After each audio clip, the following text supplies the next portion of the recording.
Vamos lá, vamos ler então Marcos capítulo 2, verso 1 em diante.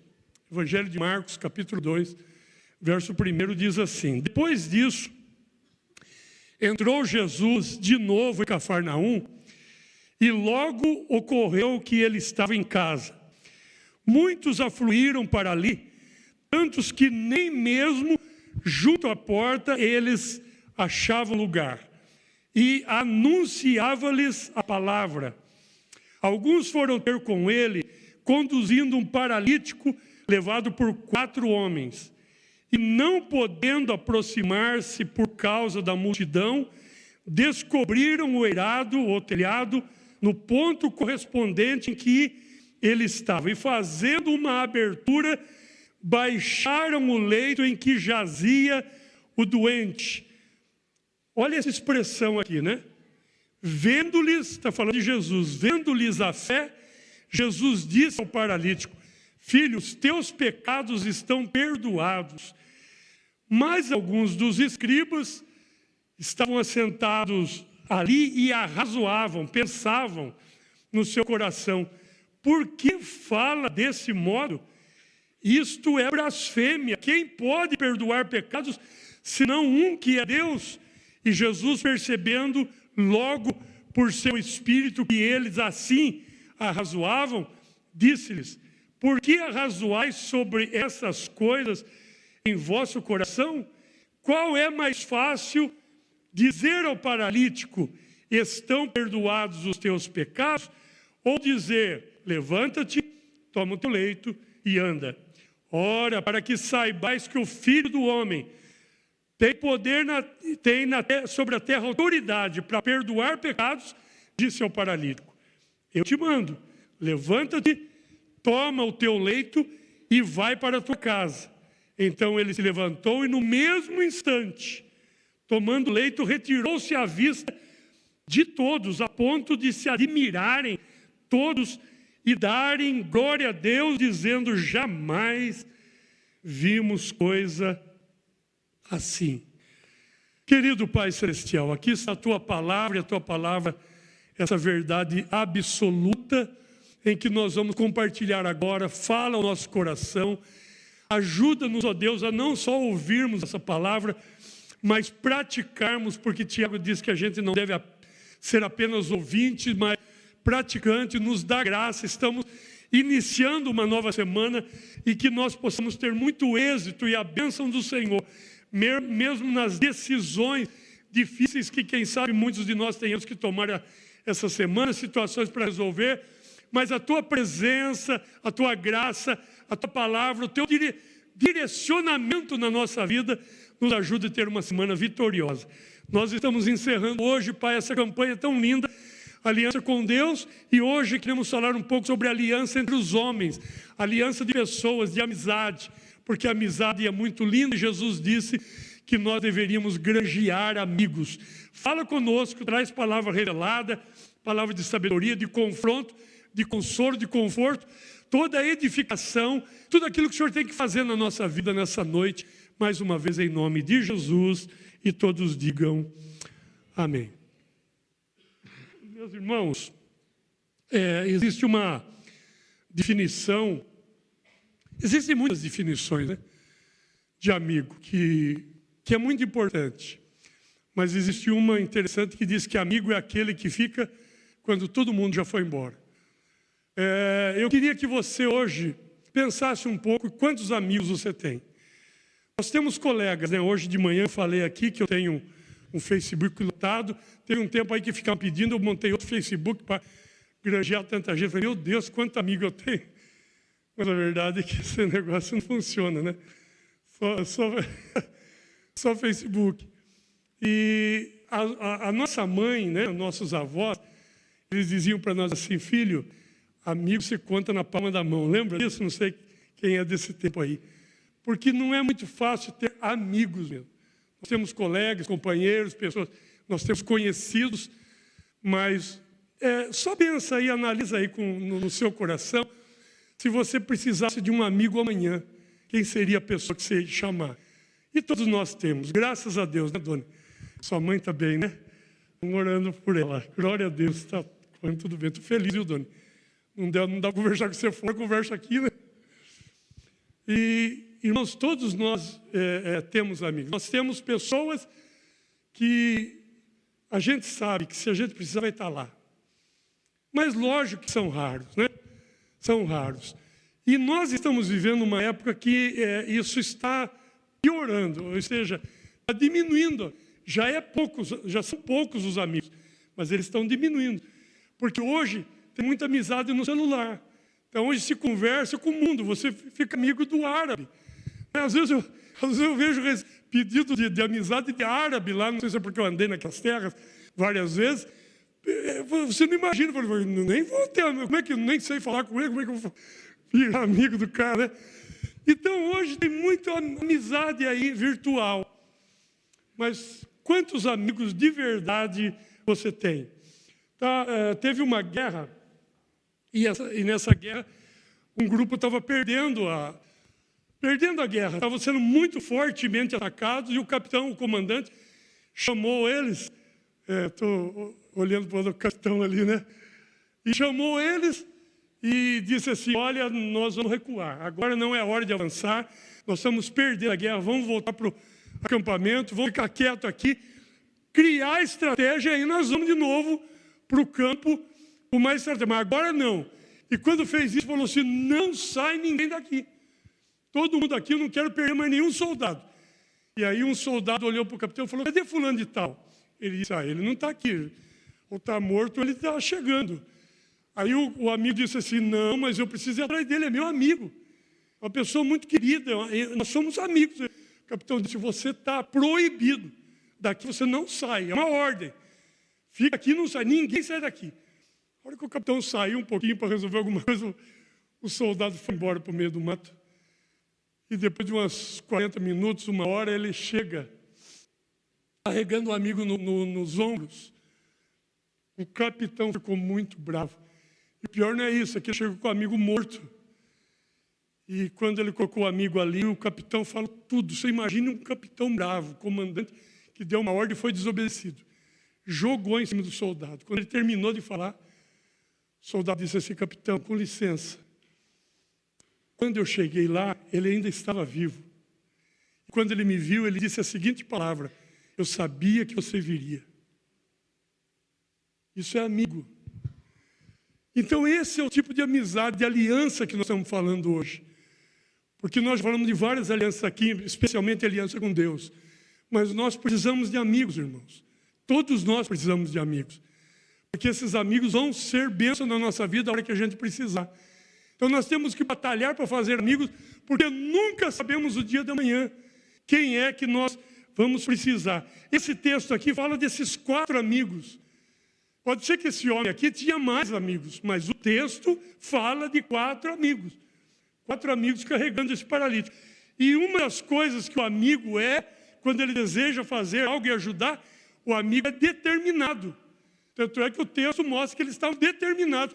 Imagina, eles chegam lá, naquela época, até hoje a gente vai lá em Israel, é um calor, você tem que estar tomando água toda hora, e todo lugar que você anda, se a gente vai no calor, imagina eles carregando sandália, poeira. Hoje está tudo asfaltado, mas antigamente tudo poeira, ainda tem hoje muita poeira lá, muito deserto.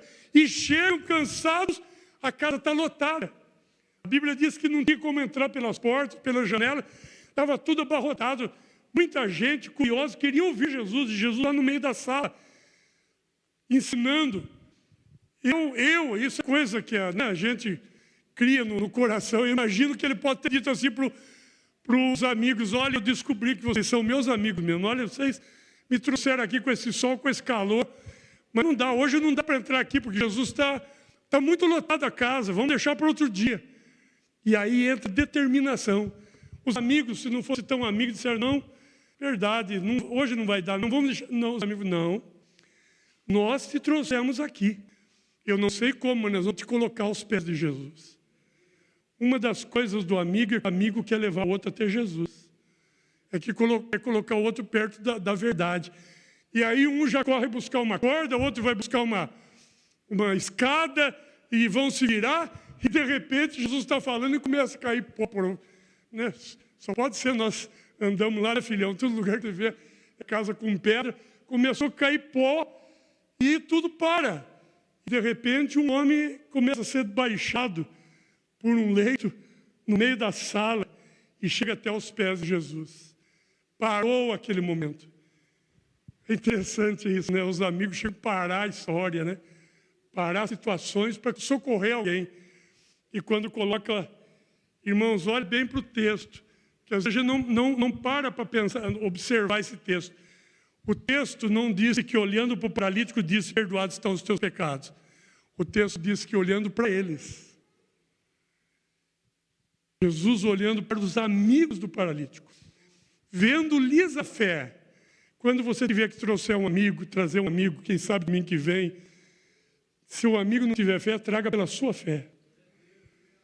Porque Jesus curou esse paralítico, não pela fé do paralítico. Jesus curou, irmã, pela fé dos amigos do paralítico.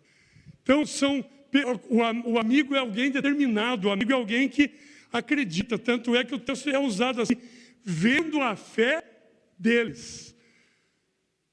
Quantos amigos você tem? Quantos amigos hoje você sabe que você pode contar, porque são pessoas que querem te ajudar, são amigos de fé.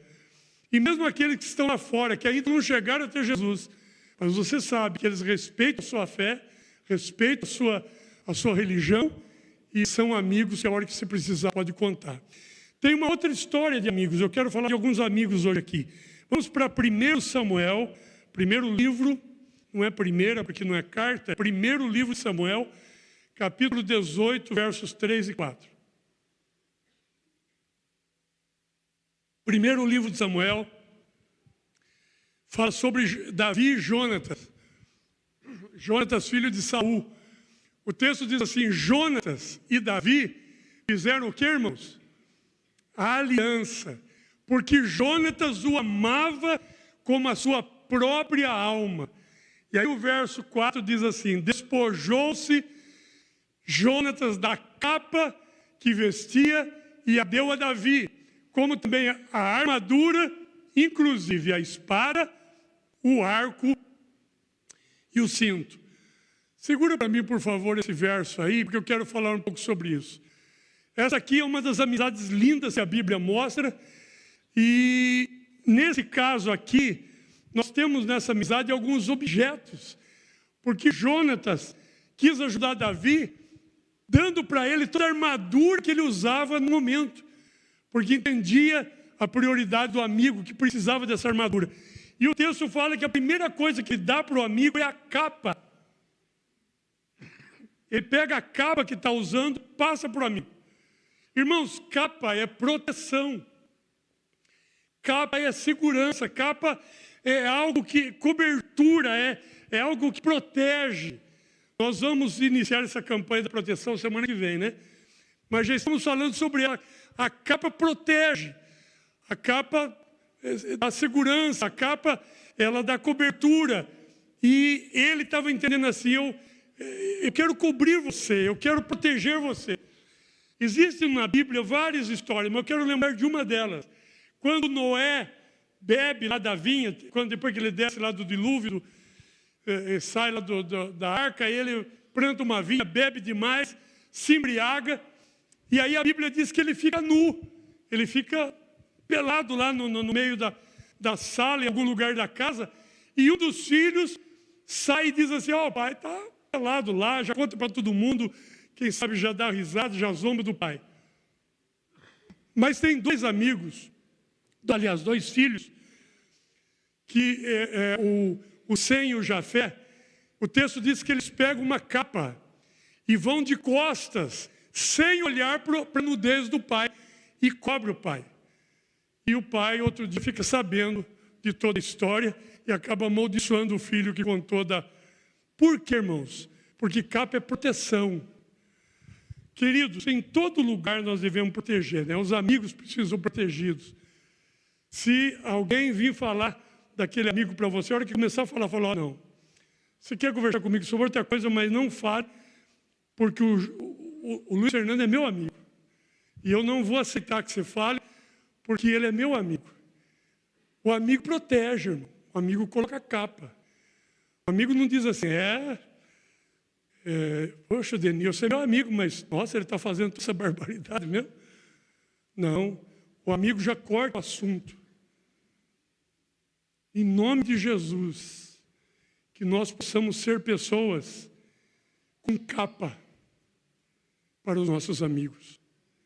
Porque a hora que nós precisarmos de capa, nossos amigos vão nos proteger. Além da capa, o texto fala aqui que ele também trouxe espada. Não é isso? O texto diz ali, olha, e também, e Davi deu como armadura, inclusive a espada. Espada é a arma de guerra, a arma onde se usa para defender, para atacar, melhor dizendo, né? Então, os amigos precisam ser defendidos. Nós precisamos defender nossos amigos, porque certamente se eles são nossos amigos, quando nós precisarmos, eles vão nos defender também. É uma defesa. Aí o texto ainda fala de arco. Olha lá, o texto diz assim, também o arco. O que é arco? Arco é alvo. Arco é sonho. Não é isso? Quando você pensa no arco, você pensa numa flecha, você pensa no alvo.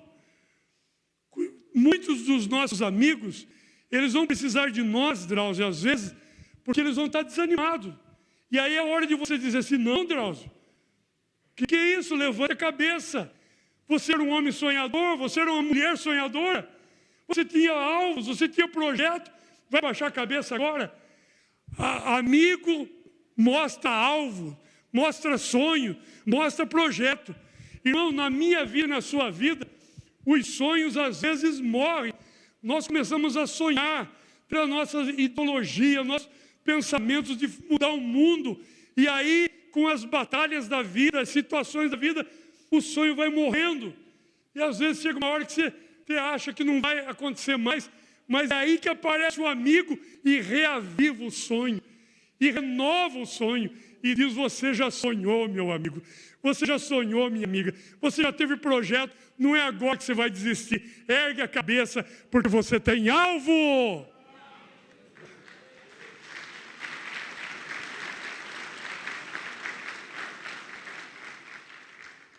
Nós lemos um lindo testemunho hoje de manhã aqui, de uma jovem que está indo para um sonho antigo, lá para o Reino Unido, lá para a Inglaterra, fazer o que ela mais ama, foi chamada, passou, vai fazer um projeto lindo.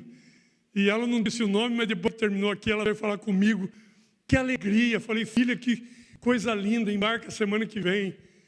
Sonhos não podem morrer, irmão. Sonho não pode morrer. O sonho pode até chegar um momento que você fala, eu vou adiar, vou segurar. Mas o sonho, em nome de Jesus, volte a sonhar.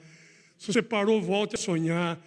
Deus tem coisa linda para você, Deus tem coisas boas para você. E não é agora que você vai parar com isso. E o texto também fala que ele deu o cinto. Cinto é equilíbrio, né? A gente que usa cinto, eu não consigo usar calça sem cinto. Parece que se eu não tiver com cinto, fica esquisito, fica meio desequilibrado. Cinto é equilíbrio. Cinto é sustentação. Porque o seu amigo, por mais que ele seja amigo e seja gente boa, de vez em quando ele fica meio desequilibrado, não fica? Outra coisa, irmão. Quando o teu amigo te der uma bronca, vai doer, vai engasgar, vai descer amargo, mas aceita, é teu amigo. Agora, se ele fica te elogiando em tudo, aí que você tem que tomar cuidado. Porque amigo também corrige a gente. O verdadeiro amigo diz, não, não é esse caminho, Cornic. Não é esse caminho, Drauzio. Esse caminho aí, você não está indo corretamente. Irmãos, nós precisamos, às vezes, dar equilíbrio para os nossos amigos. Ajudá-lo a dizer assim, olha, você estava indo muito bem, mas agora se desequilibrou. Está falando que não devia, está tomando decisões erradas, põe cinto nele. Não é descer o cinto, né, irmão? Fora o cinto. Porque agora é hora de equilíbrio. Irmão, eu e você, todos nós, passamos por épocas na vida desequilibrados. Graças a Deus por quem tem amigo, né? Porque o amigo vai chegar lá e vai nos ajudar. E vai nos equilibrar. E para a gente não demorar muito, eu quero falar de mais uma situação de amigo. Segundo Reis, capítulo 4. Segundo livro de Reis, capítulo de número 4. Vamos ler esse texto. Segundo Reis, capítulo 4, é a famosa história da viúva e do azeite. Certa mulher, das mulheres dos discípulos dos profetas, clamou a Eliseu, dizendo: meu marido, teu servo, morreu, e tu sabes que ele temia ao Senhor, e é chegado o credor para levar os meus 2 filhos para serem escravos. Eliseu lhe perguntou: que hei de fazer? Dize-me, o que é que tens em casa? E ela respondeu assim: tua serva não tem nada em casa, senão uma botija de azeite. Então disse ele: vai, pede emprestados vasilhas a todos os teus vizinhos. E nessa palavra vizinho, você poderia colocar de parênteses, a todos os teus amigos. Porque é muito ruim não ter vizinho amigo, né? Vasilhas vazias, não poucas. Então entra, fecha o quarto sobre ti e teus filhos, e deita o azeite em todas aquelas vasilhas e põe a parte a que estiver cheia. Partiu, pois, ela dele e fechou a porta sobre si e sobre seus filhos. Esses lhe chegavam as vasilhas e ela as enchia. Cheias as vasilhas, disse ela a um dos filhos: chega-me aqui mais uma vasilha. Mas ele respondeu: não há mais vasilha nenhuma. E o texto diz: e o azeite parou. Não diz que acabou, mas que parou. Se tivesse mais vasilha. Então foi ela e fez saber ao homem de Deus. E ele disse: vai, vende o azeite, paga a tua dívida, e tu e teus filhos vivei do resto. Irmãos, essa história já foi pregada muitas vezes aqui, mas para pensar se essa mulher fosse inimiga de vizinho. E aqui eu quero aproveitar para falar isso. Irmãos, cuide bem do seu vizinho. Mesmo quando ele é meio chato e coloca lixo lá do seu lado, né? Não manda formiga no quintal dela para ela ir embora, não. Ora pelos teus vizinhos, porque se uma madrugada apertar, o mais próximo nosso são os vizinhos. São aqueles que nós vamos bater na porta e dizer: preciso desesperadamente que me leve para o hospital. Você não tem um carro naquela hora, preciso que me ajude em tal situação. Essa mulher conseguiu muitas vasilhas.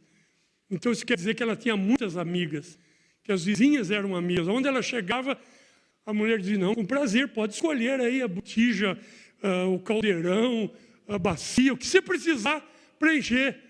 Nós precisamos de bons vizinhos. Contei hoje de manhã aqui que nós estávamos em casa agora, essa semana, né, Solange? Foi essa semana. Aí chega as netas de uma vizinha lá e bateram na porta e disseram assim: ó, viemos trazer um pão caseiro para a senhora. E aí estava numa toalha linda, sabe? E aí a Solange falou assim: então deixa eu guardar o pão e te dar a toalha. As netas falaram: não, a avó mandou dizer que é para ficar com toalha e tudo. Ô, Jesus! Pão caseiro com toalha, uma toalha linda, tudo, né? Então, assim é vizinho. Um tempo atrás, eles não são da nossa igreja, eles não tiveram bem, o filho não estava bem de saúde, precisou ser internado. Nós fomos lá nós estávamos lá perto, mas fomos lá em Santos orar com a família. Eles nunca esqueceram isso. Irmãos, nós precisamos ter vizinhos. Nós precisamos ter amigos vizinhos. Eu sei que tem casos e casos que é difícil, né? Tem pessoas que têm dificuldade com a amizade, mas a nossa parte nós precisamos fazer. E para encerrar aqui, quero falar de mais uma questão de amigos. Vamos para Jó, capítulo 2, verso número 11. Jó 2:11. Olha o que diz Jó 2:11. O texto fala sobre esses amigos de Jó. Ouvindo, pois, 3 amigos de Jó este mal que lhe sobreviera, chegaram cada um do seu lugar. Olha o nome deles: Elifaz, o temanita, Bildade, o suíta, Zofar, o naamatita, e combinaram ir juntamente condoer-se dele e consolá-lo. Levantando eles de longe os olhos, não o reconheceram. Imagina o estado de Jó. Devia estar acabado, Jó, machucado, ferido, raspando com caco, não é? Diz a Bíblia. E erguendo a voz, eles choraram. E cada um, rasgando o seu manto, lançava pó sobre a cabeça, costume oriental. Sentaram-se com ele na terra 7 dias e 7 noites. E nenhum lhes dizia palavra alguma, pois viam que a dor de Jó era muito grande. Segura esse verso para mim, filho. Irmãos, olha o que diz o texto. Sentaram-se com ele na terra 7 dias, 7 noites. Sem falar nada, pastor Antônio Carlos. Para pensar em que tipo de amizade nós temos aqui. Outra coisa, irmãos, o texto diz assim, que quando ficaram sabendo da história de Jó, que perdeu tudo, que estava doente, a própria mulher disse, amaldiçoa Deus e morre. 3 amigos vieram. Olha os 3 aí. Elifaz, Bildade e Zofar. Que Deus nos dê amigos como esses. Nem falaram nada. Irmão, irmã, eu faço muito velório, né? Como pastor. Não tem velório que você chega assim, você não sabe falar. Aí você chega, abraça e diz, eu estou aqui. É mais ou menos isso. Porque parece que não vai, as palavras não vão ajudar. Só toca na pessoa e diz, eu estou aqui. É isso que está acontecendo aqui. Só que o texto diz que ficaram sentados com ele na terra 7 dias e 7 noites. Isso é muito difícil. Que Deus nos ajude, porque amigos vão comer churrasco com você 1 semana, se precisar. Mas às vezes amigos, entre aspas, vão ter dificuldade de fazer uma visita para você doente. Queridos, que Deus nos dê graça, que nós possamos viver a verdadeira amizade. E você que tem um amigo verdadeiro, uma amiga verdadeira, nós encerramos essa campanha hoje com a aliança dizendo, valorize seus amigos. Porque todos nós um dia vamos precisar. E não se entusiasme com a internet, porque amigo é aquele que está do teu lado, e não no virtual. Irmãos, diga comigo assim, sozinho eu vou mais rápido. Tem gente que diz assim, eu não gosto de ficar com um negócio de amigo, não, eu prefiro sozinho, eu me viro sozinho. Irmão, não é verdade. Sozinho você vai mais rápido, mas diga comigo assim, mas junto eu vou mais longe. Amém.